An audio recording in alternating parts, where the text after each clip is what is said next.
What's up, reefers? Welcome back to the channel. Today we are back in front of my Red Sea Reefer 250, but before we get into today's video, if you haven't already, please do like, please do subscribe and hit the bell notification so you're not missing out on any of my new content. So this tank has actually seen a fair few changes over the past couple of weeks, and the footage you can see on your screens right now was footage from 2 weeks ago. I'll show you in a minute what the tank looks like now. But if you remember in my last update on this tank, there was a few areas that I wasn't 100% happy with. If you haven't watched that video, I'll link that in the top right. But the first area I wasn't happy with is this area here. I felt like it was a little bit bland, a little bit sparse, and I knew that I could do a lot better. So I've moved those acros over to this area on the left. This is the other area that I wasn't 100% happy with. It wasn't due to colour, it was mainly due to this Monty, and this Monty was absolutely taking over. I knew that it was going to be an ongoing battle with growth, and I knew that it was just going to be an ongoing battle with trying to stop it overgrowing other corals. So I just bit the bullet, removed it from the tank, and to be honest, when I removed it from the tank, I stepped back, looked at it and thought, I've done it again, and I've made a massive mistake. But to be honest, I'm looking at the tank now and I put a few corals in its place, and to be honest, I think it looks okay. I think it looks pretty good. Give it a few more weeks and I think it will look absolutely bang on. I'll cut to how the tank looks now. So here's how the tank is looking now. I'll zoom in so you can see it a little bit better, and we'll focus on the left side first.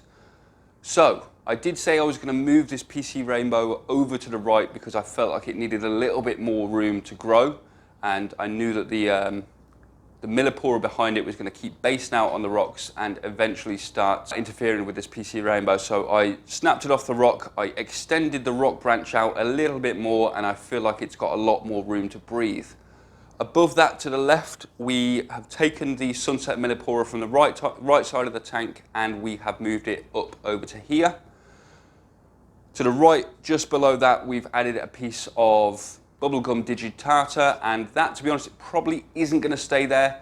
Digitata is quite a fast-growing coral, but I had it on my sandbed and I didn't want to just leave it on the sandbed, so I've put that in that place for now.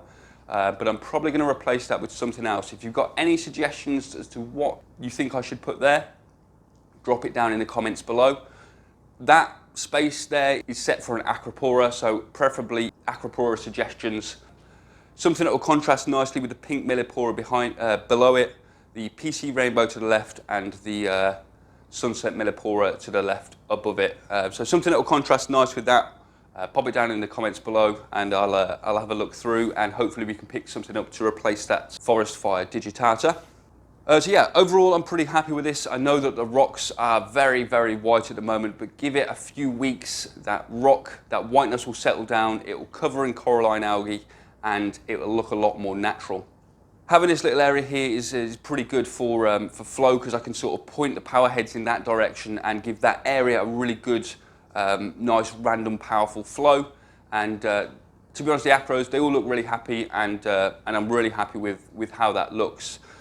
We've removed the torch from down here. Where this bounce mushroom is sitting is where I had a gold torch. This bounce mushroom I actually took from the Nano tank, and I had no intentions of keeping it in here long term. I only took it out of the Nano tank because it was starting to bleach. But to be honest, now I've put it there, I'm in two minds whether to just keep it there, because I really like that pop of colour right at the front. If I don't keep it there, I'm probably going to replace it with a little zoa garden of green and yellow zoas, because I really like that contrast of colour in that area. But to be honest, I think I'm probably going to keep the bounce mushroom there because it looks really healthy. Since I put it in there, I mean, as I say, I put it in there when it was almost completely bleached, and it's looking super healthy, super colourful, and I think it's pretty happy where it is. But yeah, there's the left-hand side. I think it looks pretty cool. Let me know what you think in the comments below. Do you think it was a good idea that I removed that Monty? Do you prefer the look now, or do you prefer the green Monty before? To be honest, I kind of prefer the green Monty before, but I knew that it was just going to be an ongoing battle with growth. I want this tank to be almost as easy as possible and as hassle-free as possible. So removing that Montipora, I think, was the best decision that I could have made. And yeah, I think in a few weeks, in a few months, this will look pretty cool. So now to the other area of the tank that I really wasn't happy with. It was the right side of the tank. I felt like it was a bit bland, I felt like it was a bit sparse, and I knew that I could do better. And to be honest, my favourite period of this tank was when I had the torch garden. If you've been following me for a long time, you'll know that this area was absolutely dominated by torches. And ever since I removed them from the tank, to be honest, I've always felt that the tank was missing something. So I've decided we're going back with a torch garden. I've removed the acros, replaced them obviously. They're all on the left side of the tank, and this area is set to have a lovely torch garden. I've got to do a few things. I put one torch there already, that is the Indonesian gold torch. I've got a few bits to do before I can add any more torches.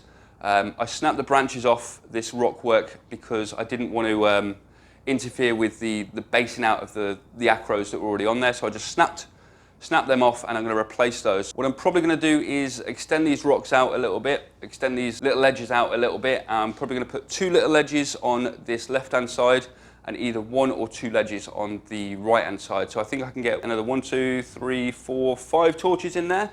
I've got 1 torch in the Nano tank that I'm set to move over to this system in the next week. All I need to do is just sort this rock out, and then I can start moving. Well, then I can move that torch over to here. But yeah, I think this is going to look pretty cool. I am after a few suggestions. What torches do you think I should add to this tank? I'm open to any suggestion. There's only one torch coral I won't buy again, and that is the Australian gold torch. I've had 3 Aussie gold torches in the past, and to be honest, I just feel like they're not well suited to home aquariums. I've lost all three have bailed, and to be honest, most reefers that I've spoken to that have owned Aussie gold torches keep them happy for about 6 months, and then all of a sudden, boom, they're just gone. They just start bailing out. So Australian gold torch is off the list, but I'm pretty much open to any other suggestions. Let me know down in the comments below, what torch do you think I should add to this tank? I'm after about 4 different variants, and hopefully I can pick some of the ones up that you like, and we'll get them added to this tank. I do want to add a nice green torch, probably an Indonesian green torch. I've had one of them a long time ago, and to be honest, that was one of my favourite torches. Another torch I am going to add to this tank is the New York Nix torch. I have had one in the past. I sold a load to all my mates, and to be honest, they've all grown out, and somebody, Andy, you know who you are, he's going to sort me out with a New York Nix torch, and hopefully that should be in the next month or so. I'm just waiting for it to separate, and he can frag me a little head of that. So yeah, I need some suggestions on what torches to add to this system. I think it's going to look pretty cool with this torch garden in there. Yeah, like I say, ever since I removed it from the tank, I've always felt like there's something missing, and I really miss that movement and just a swaying motion. I feel like SPS dominant reefs are nice, they're pretty cool, but you do need a bit of movement within your system, and this tank has been missing it for the past 6 months, so it's time to get this tank back on top form. Another little area that I'm planning on doing something with is this area here. To be honest, most of my videos, most of my pictures I take from front on. So this area here has been absolutely neglected. I don't think I've ever actually had any corals placed down here, except a bit of Seafriendlyreef a long time ago.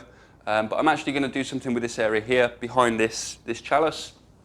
I'm thinking maybe a zoa garden, maybe we'll get some micro lords in there, but I'm not sure. Let me know in the comments what you think I should do with this area, to be honest, because it's never had anything done with it. I think it would look quite cool as a zoa garden. Maybe I could do a little softy area. Flow-wise, it's got a good amount of flow. It's not direct flow. There's a lot of flow that just that tickles the top of it, so I think most corals should do okay there. I don't really want euphyllias there. I want it possibly micro lords, acans, you may know them as, maybe some zoas. Maybe we'll just do a little mix of different colours, but I feel like it's about time I did something with this area because it's been sat dormant for about 2 years, and I want to get this tank absolutely brimming with corals and colour. So every angle you look at the tank on, I want it to have a nice decent amount of colour. One thing I have also done is cut down this Monty Pora. This Monty cap was getting a little bit out of control, same as the green Monty. This was growing into my Anacropora, it was growing into the Miyagi Tort, and I'm considering completely removing it. I feel like it doesn't really add much to to the tank and to the look anyway, but I am considering completely removing the Montipora from the back wall, or at least keeping it very well trimmed on a regular basis, because I know it's just going to become an absolute nightmare. And yeah, I'm not sure. I'm in two minds whether to do that. I mean, I think I'm making some major changes to this tank recently, and I feel like I just don't want to go too far. So yeah, I'm going to concentrate on the torch garden first. Then we'll move on to this area here, and then I may consider removing this Monty. But I have given it a massive trim. I mean, a huge trim back, because it was just getting way out of control. I think if I keep up to date with keeping it trimmed back, I should be okay, but we'll see. So yeah, overall, I'm really happy with how this tank's going. Really happy with the look of it now. I did feel like I'd made a massive mistake with removing that green Monty, but to be honest, now it's got a bit more colour in there. And then once the rock settles down, I think I've made the right move. If you think it was the right move, let me know in the comments below. If you think I've made a massive mistake, let me know in the comments below. But yeah, I think that will pretty much do it for this week's update. I just wanted to give you a quick rundown of what's going on and my plans moving forward. I'll keep you posted on how the tank is doing, how this torch garden is progressing. If you don't already follow me on Instagram, I post almost daily or every other day on Instagram, so you can pretty much see the progression as to how it's going. But yeah, that will wrap it up for this week's video. If you've enjoyed the content, please do like, please do subscribe, hit the bell notification so you're not missing out on any of my new content, and I shall catch you next week, guys.